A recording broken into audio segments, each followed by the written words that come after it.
What's up, guys? This is Higgins with Legal Automations. I'm on a quest to try out every filament in every color, and on today's episode we are taking a deep dive into Snapmaker's SnapSpeed PLA in yellow.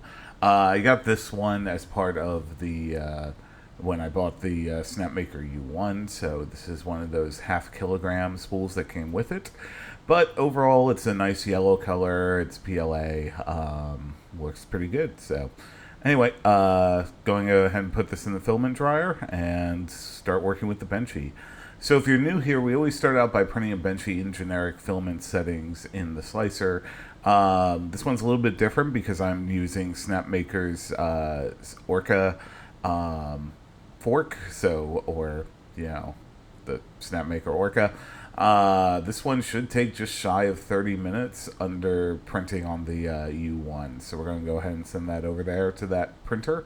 And I will see you back there with all the other test prints. So we got all those test prints done. Again, all these were printed on the Snapmaker U1. So the first one looks pretty good. No real major issues. Maybe a couple of stringing and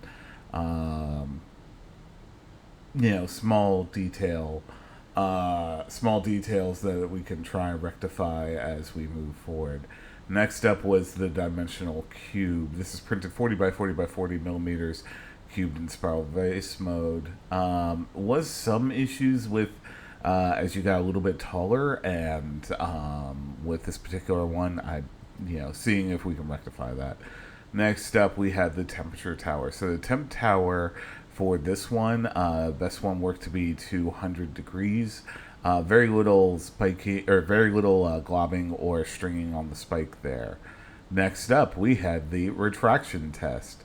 Retraction test performed very well. Nothing really to write home about.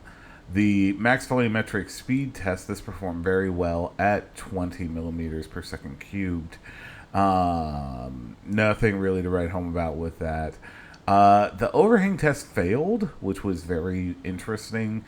Again, this was one of the first times working with the U1. Could be something with that. I'm going to do some more testing, but just look to enable some supports. Anyway, we got those things dialed in, and we reprinted that benchy, which turned out very well. No real major issues with any of that. Anyway, over at the Snapmaker website, you can pick this up for less than $23 per kilogram. Again, this one came with the U1 when I bought it, so and it was a half kilogram spool, but just something to be on the lookout for and be aware of. My overall thoughts, again, I love it when new printers come with spools of filament. Always good to see. Gives you a chance to kind of get used to it, especially if you're new to the hobby. But overall, I'd say pretty good. The RFID on it for the U1 is helpful to utilize their profiles.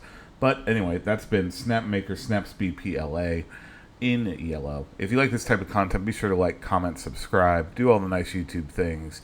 I've been Higgins with Legal Automations. Hope to see you back here at the next full review. Thanks.